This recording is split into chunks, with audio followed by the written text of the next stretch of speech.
मैं फिर से आ गया। आज बेसिकली हम लोग देखने वाले हैं खूनी मंडे की एनिमेटेड स्टोरी। और आप बताना कितनी अच्छी लगी खूनी मंडे की एनिमेटेड स्टोरी। हम लोग देखेंगे और भाई को सब्सक्राइब जरूर कर देना। भाई बहुत अच्छी वीडियो बनाता है, तो भाई को सब्सक्राइब कर देना और लाइक भी कर देना और शेयर भी कर देना, और हो सके तो मेरे चैनल को भी सब्सक्राइब कर देना। ओके भाई, आपके चैनल को सब्सक्राइब कर दिया है। बेल आइकन दबाना मत भूलना।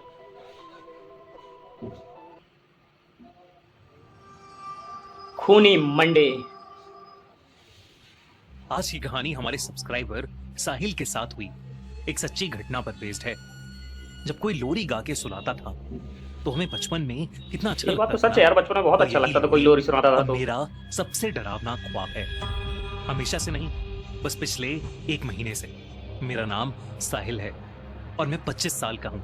दरअसल पिछले महीने ऑफिस से छुट्टी लेकर मैं और मेरे 3 दोस्त चिराग, अरुण और समय मनाली गए थे।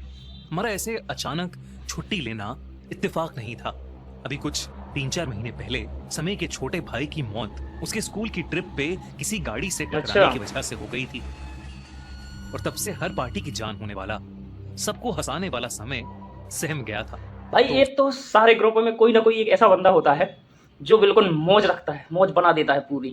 जैसे कि कोई भी हो, जैसे कि एक पतला होता है, एक मोटा होता है, एक पर ये समझ लो कि सारे ग्रुपों में कोई ना कोई एक ऐसा बंदा होता है जो पूरे ग्रुप को हंसाए रखता है। उसको और हमें पुराने समय की याद दिलाने की कोशिश में हम निकल पड़े मनाली की ओर। सब कुछ अच्छा जा रहा था। हम मनाली पहुंचकर बहुत सी जगहें घूमे और फिर तीसरे दिन हम अपनी गाड़ी लेकर खूबसूरत रोहतांग पास जाने रोहतांग पास जाने का तो यार मेरा भी सपना है। अभी तो गया नहीं, लेकिन जाऊंगा जरूर। हमसे कहा कि सर आप कोशिश करना कि रोहतांग से 6 बजे से पहले वापस आ जाओ।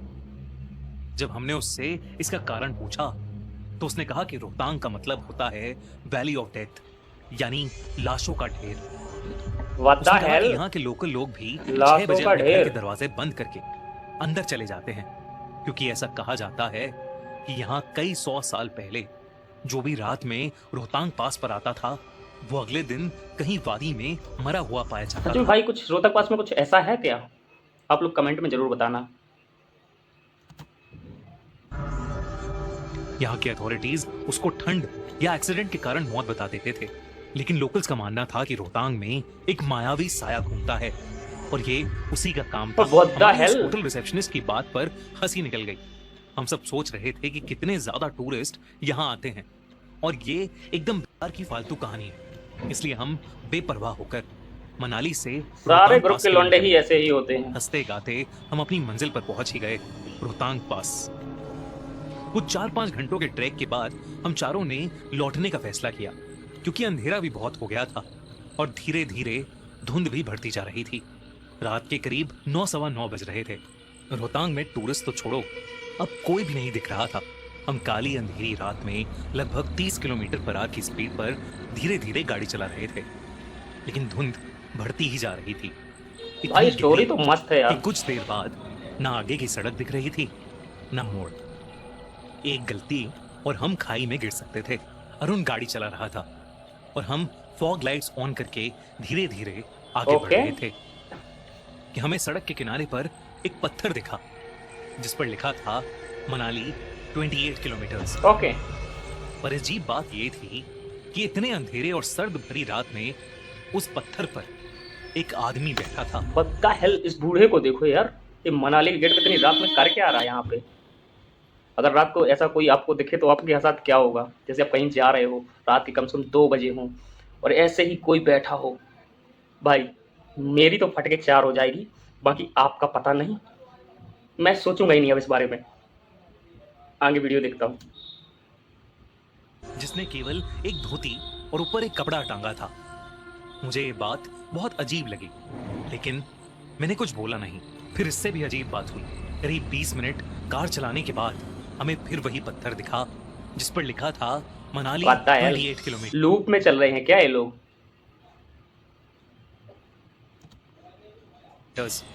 और इस पत्थर पर भी वही आदमी भाई अब तो स्टोरी सुन के डर लग रहा है। शायद हमने गलत रास्ता ले लिया था। मैं बोलने ही वाला था कि तभी चिराग बोल पड़ा, यार मैं तुम सबको डराना नहीं चाहता, पर 20 मिनट पहले भी मुझे सेम पत्थर दिखा था भाई मनाली बता के दिया सबकी पड़ जाएगी अब तो। और उस पर कोई बैठा था, एक आदमी जिसने सफेद रंग की धोती पहनी थी ना। मैंने उसे टोकते हुए कहा और उसने कहा नहीं, मुझे तो एक छोटी बच्ची दिखी थी, उसके हाथ में एक खिलौना भी था। और एक गुड़िया देखो और ये लड़की देखो कितनी क्रिपी लग रही है यार, बहुत ही खतरनाक। ऐसा कोई अगर दिख जाए ना रात में, आप लोगों का तो पता नहीं, मैं सोचना भी नहीं चाहता क्योंकि मुझे रात में नींद नहीं आने वाली अगर मैं ये स्टोरी देख के।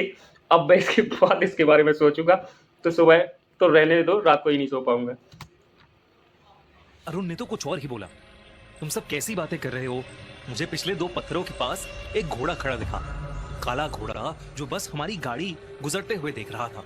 हम सबने अपनी नजर अब समय की ओर घुमाई। भाई अब तो डर लगने लगा है, स्टोरी जैसे ही आगे बढ़ रही है ना, डर लग रहा है। लेकिन वो एकदम से अजीब सा हो गया था। भाई वो यही दोहराता रहा कि किसी को हमारी इसका जरूरत है फेस तो देखो कैसा और लग अगर रहा कोई है। मदद मांगे मुझे तो भाई इसका फेस देख के डर लग रहा है। हम सब थोड़े घबरा गए, मगर किसी ने कुछ कहा नहीं। इसकी अरुण ने आंखें कहा कि कैसी हैं यार? शायद हम गलत रास्ते पर चले गए अब थे ठीक हो गई। और अब वो और ध्यान से गाड़ी चलाएगा। लेकिन कुछ देर बाद फिर से वो पत्थर आया। मनाली ये लोग 28 लगता है पूरी किलोमीटर तरीके से लूप में फंस गए। तीसरी बार था कि ये पत्थर हमारे सामने आया, मगर इस बार मुझे उस पर कोई नहीं दिखा। इनफैक्ट किसी को भी इस बार उस पत्थर के आसपास कोई नहीं दिखा। रात के 11 बजने को आए थे। हम एक ऐसी माया में फंस गए थे जिससे हम बाहर नहीं निकल पा रहे थे। कोई भी ऐसी जगह फंस और जाएगा अब ना, हमें उसकी उस फट के होटल के चौसठ हो रिसेप्शनिस्ट जाएगी। की बात याद आ रही थी। तभी अरुण ने गाड़ी चलाते चलाते बोला, सुनो दोस्तों, बाहर मत देखना, पर कोई हमारे भाई साथ साथ चल रोंगटे रहा खड़े है। हो रहे हैं जैसे ही बस स्टोरी सामने आगे बढ़ देखते रही है। अरुण की इस बात को सुनकर हम सबके रोंगटे खड़े हो गए थे, क्योंकि हमारे ये आसपास आप लोगों कोई के हो गाड़ी ना हो, नहीं थी, मेरे तो हो रहे हैं। लेकिन एक साया था, एक 15 साल का लड़का। अब हमारी गाड़ी जो अब 40 किलोमीटर पर आवर की स्पीड पर चल रही थी, उसके साथ साथ बड़े आराम से चल रहा था। मैं कुछ नहीं बोलूंगा, वो भाग नहीं रहा था, कोई बस रिएक्शन चल भी रहा नहीं था। दूंगा। उसके कपड़े मुझे अब लग रहा है मिट्टी से डर। सने थे और उसके चेहरे पर कई सारी चोटें लगी हुई थी। हम सब आप लोग बताओ, उसे देखकर अगर आपकी बहुत गाड़ी डर के गए थे। बगल में कोई ऐसी चले तो तभी आप लोग समय क्या ने कहा करोगे? कि कमेंट शायद सेक्शन इसे में बताना हमारी जरूर। मदद चाहिए, और उसने अपनी खिड़की खोल ली और उस बच्चे की ओर बस एक तक देखता रहा। अरुण ने बहुत कोशिश की कि सेंट्रल कंट्रोल से उसकी खिड़की बंद कर दे, लेकिन वो कर ही नहीं पा रहा था। हम सबने समय का नाम चिल्लाया और समय को होश में लाने की कोशिश की, और इतने में वो भाई बच्चा एक तो इसकी आंखें पीछे बुरी रुक लग रही गया। हैं मुझे। और जब मैंने गाड़ी के रियर व्यू मिरर में देखा तो वो लड़का वहां खड़ा था और वेव कर रहा था, और उसे पीछे के शीशे में कंट्रोल देख समय भी मुस्कुराकर हाथ हिला रहा था। देखना है पूरा। इस हादसे के बाद हमने गाड़ी की स्पीड और तेज कर ली और फाइनली हमें एक पत्थर दिखा जिस पर लिखा था मनाली 16 किलोमीटर। हमने चैन की सांस भरी और अरुण ने बस 2 बजने से कुछ मिनट पहले हमें होटल पहुंचा दिया। ओके, हम पहुंच सबने गए। तय किया कि हम इस घटना के बारे फाइनली ये में लूप कल सुबह बात निकल ही करेंगे, गए। और सब चुपचाप सो गए। ओके, और रात को 3:30 बजे मेरी किसी गाने की आवाज से आंख खुल गई और मैंने जो देखा उसे देखकर मेरी रूह कांप अब गई। क्या हुआ? समय उठा हुआ था और एक छोटे मुझे बच्चे इसमें की गड़बड़ तरह शुरू से ही लग रही खुद को थी। शीशे में इसकी आंखें देखकर अजीब लग रही लोरी थी। गा रहा था।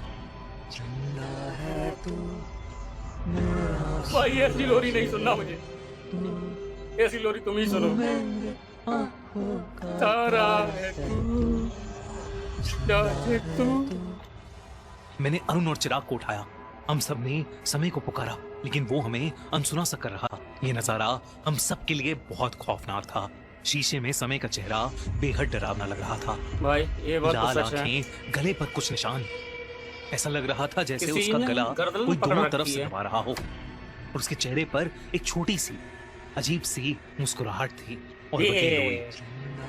तू मेरा सूरज भी तू। किसी के अंदर समय के पास जाकर उसे छूने की हिम्मत नहीं हो रही भाई थी। किसकी होगी, हम सब किसको मरना घबराते है? हुए धीरे धीरे कमरे से बाहर जाने लगे।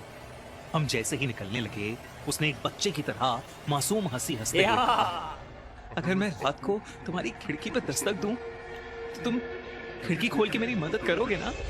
और ये कहते ही वो एकदम से बेहोश हो गया। हम तीनों को ये यकीन सा हो गया था कि शायद समय पर कोई बुरा साया आ गया है। मुझे भी ऐसा ही हम लगता उसे है। होटल वाले की बात मानकर वहीं के एक पंडित के पास लेकर ओके, गए। वो तो उस जाना ही पंडित ने पड़ता। उसे देखते ही बता दिया कि समय के किसी अपने की हाल ही में मौत हुई है, अच्छा, और उसकी आत्मा का ढोंग करके किसी बुरे साए ने समय को अपने वश में कर लिया है। पहले उस पंडित ने उसकी नजर उतारी ओके। और फिर झाड़ फूक की और फिर एक पूजा की, जिसके बाद समय को बहुत सारी उल्टियां हुई और उस उल्टी में समय के अंदर से कुछ अजीब सा काला गाढ़ा लिक्विड निकला। तो फिर बताओ, डर लगा कि नहीं लगा, मजा आया कि नहीं आया? मुझे तो ये स्टोरी बहुत अच्छी लगी, और आप लोग बताओ कि आप लोगों को ये स्टोरी कैसी लगी। अगर स्टोरी पूरी तरीके से पसंद आई हो तो एक लाइक, सब्सक्राइब, शेयर जरूर कर देना। अपना छोटा भाई ही समझ के कर देना ना।